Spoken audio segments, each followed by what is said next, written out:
In a hazmat environment, everyday things such as electricity can become alien and dangerous.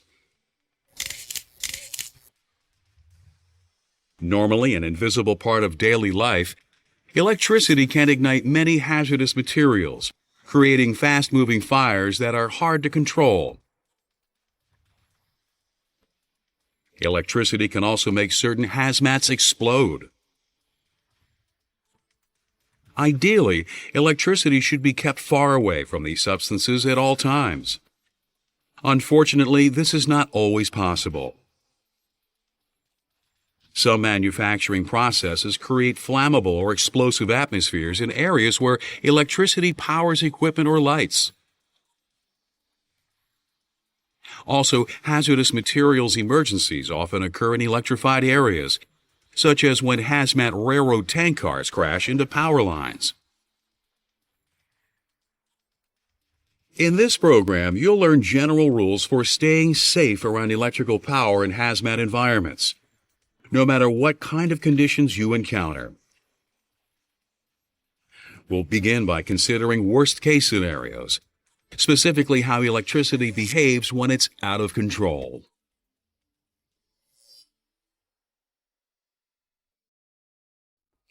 Typically, uncontrolled electrical energy produces three effects: arcs, sparks, and high temperatures.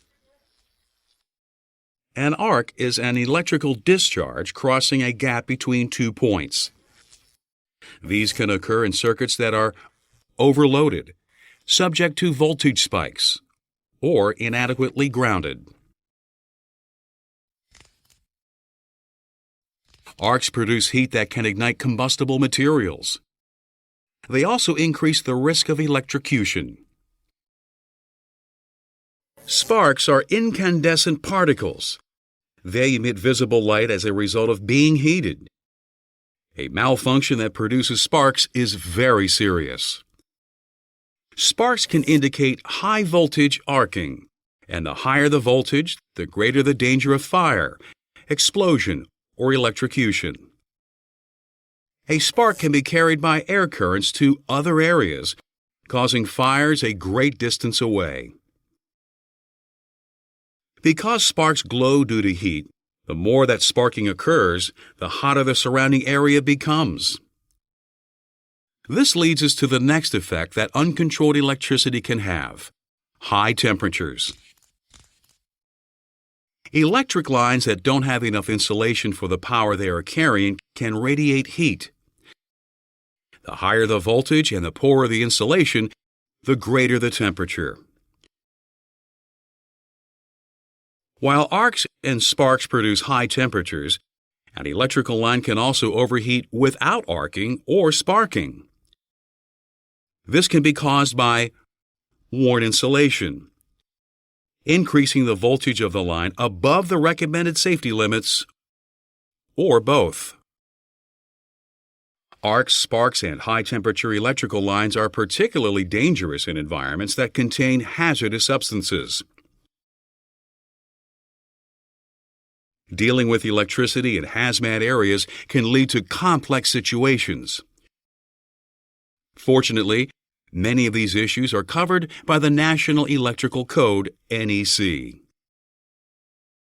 The NEC is the primary source for electrical standards in the United States and contains guidelines for electrical use in all locations containing hazardous materials. The NEC divides hazardous materials areas into 3 classes, each with its own electrical specifications. The 3 NEC hazmat area classes are: Class 1, where electricity could ignite airborne flammable gases and vapors or cause them to explode. Class 2, where airborne combustible dust is present. And Class 3, where ignitable materials are present but are not airborne in sufficient quantities to catch fire. Let's take a look at Class 1 sites. Class 1 areas include refineries, chemical manufacturers, and even hospitals. These sites contain flammable gases and vapors which can be ignited by unshielded electrical devices.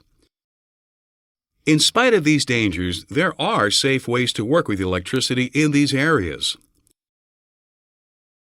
One of the most effective is through the use of engineering controls, technological means, that reduce workplace hazards. Since all electrical devices from large machinery to pocket flashlights contain circuitry, it is critical that you use approved equipment for the area you are working in. Electrical devices with moving parts such as mechanical relays can produce arcs. This makes them unsuitable for Class 1 sites. For this reason, Class 1 sites need to be equipped with intrinsically safe systems.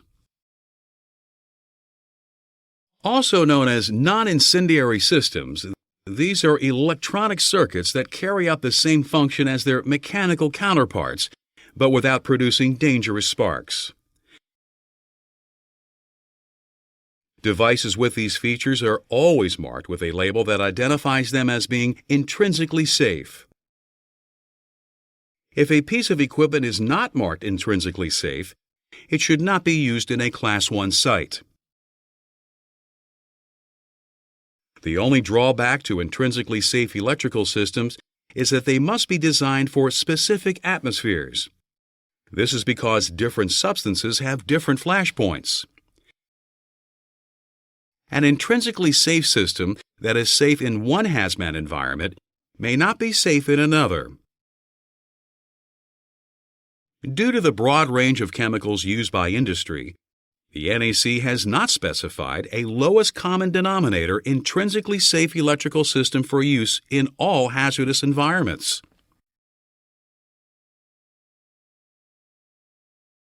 Other engineering controls include specialized enclosures that can actually suppress explosions.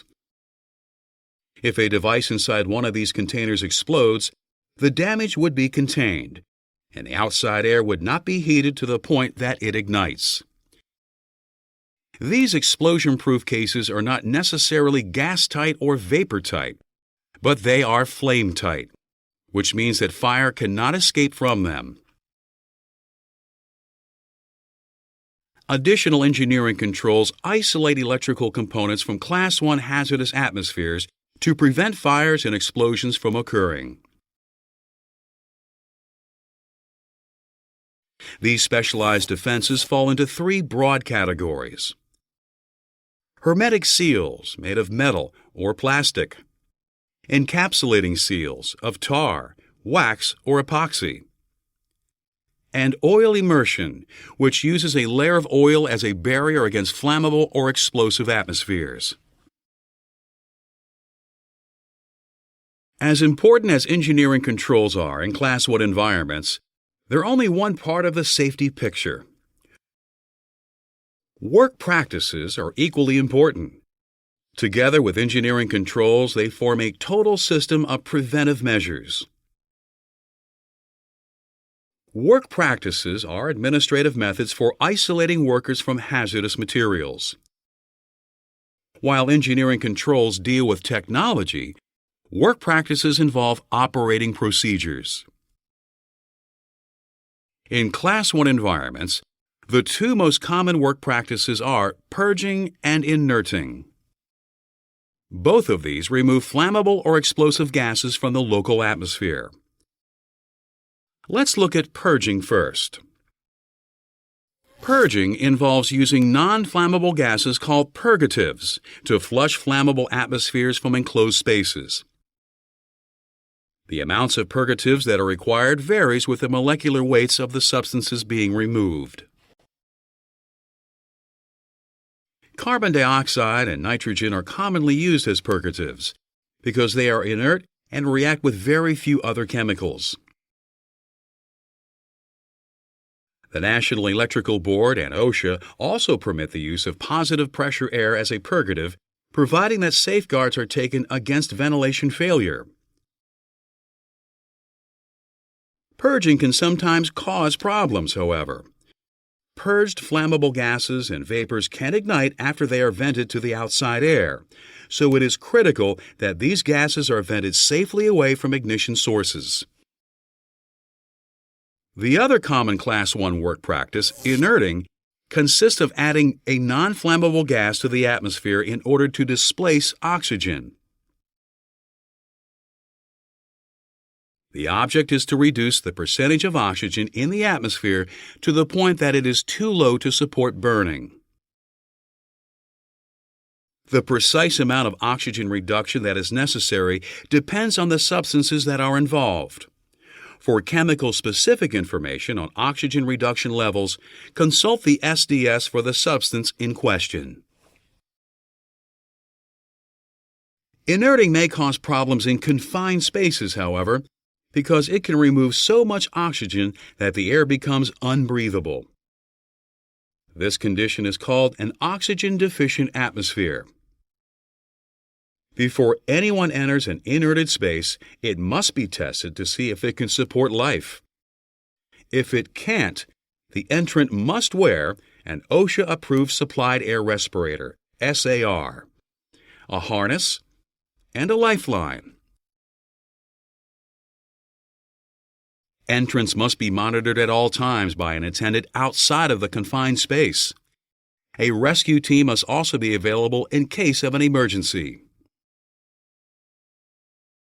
Class 1 sites are complex work environments that present many hazards.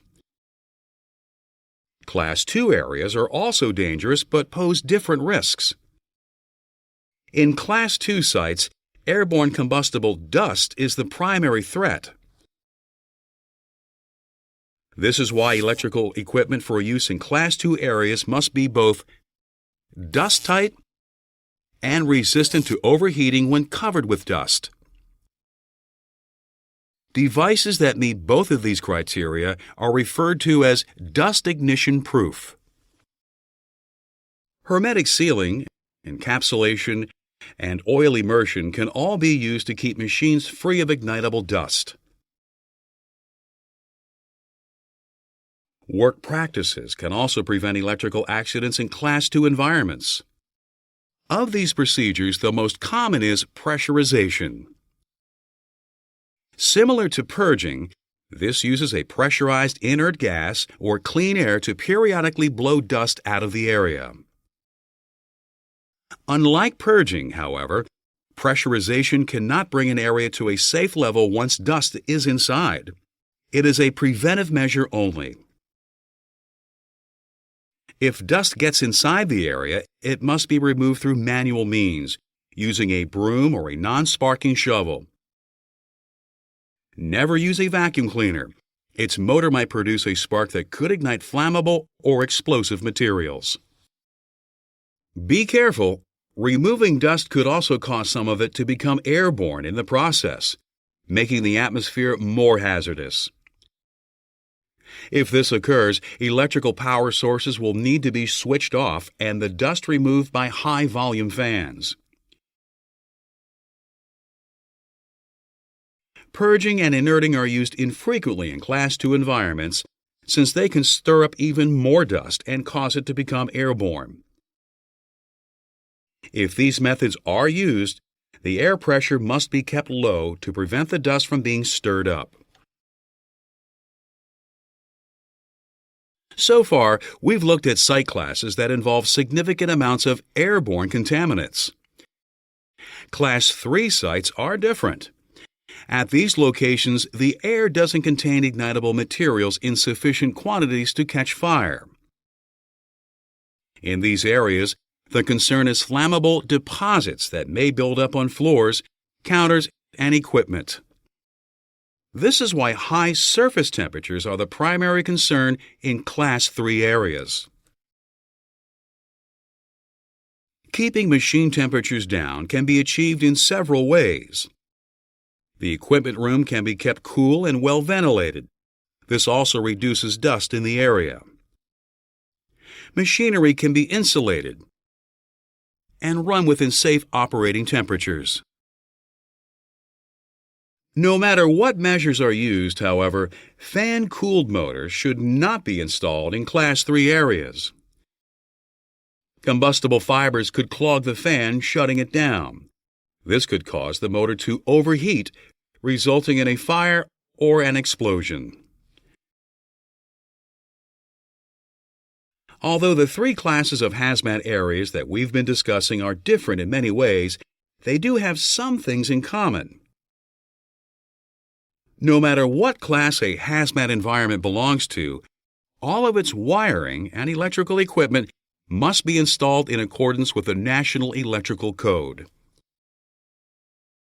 Electrical equipment used in these locations must also be approved by Underwriters Laboratories, UL, or another testing organization recognized by federal authorities. Most of the time, following safety regulations, observing safe work practices, and using appropriate engineering controls can keep accidents from occurring. There are times, however, when you may encounter accidents involving electricity and hazardous materials that have already occurred. These situations must be brought under control quickly. We've seen how hazardous materials can react to electricity in various ways. Some catch fire or explode easily. Many are excellent conductors, increasing the danger of electrocution. But even if released chemicals do not react to electricity, uncontrolled electrical sources at the site are dangerous in themselves. This is why one of the primary objectives in an emergency is to immediately cut the power. You may be able to do this by switching off circuit breakers, but not if the breakers are located in a flammable atmosphere. In these circumstances, an arc could occur, igniting the air. If you have any doubts about the local atmosphere, get out fast and have the power shut off remotely by the electric company. Until the electricity is turned off, no one, not even responders, should enter the site. Everyone must be kept a safe distance from the area until the power shutoff is confirmed by someone in authority, such as the incident commander. A table of initial isolation and protective action distances can be found in the Emergency Response Guidebook. When first responders are allowed in an electrical hazard area, they must use monitoring and sampling equipment that is designed to prevent ignition. These devices guard against ignition by using technologies that we discussed earlier, such as intrinsically safe electrical systems and hermetic seals.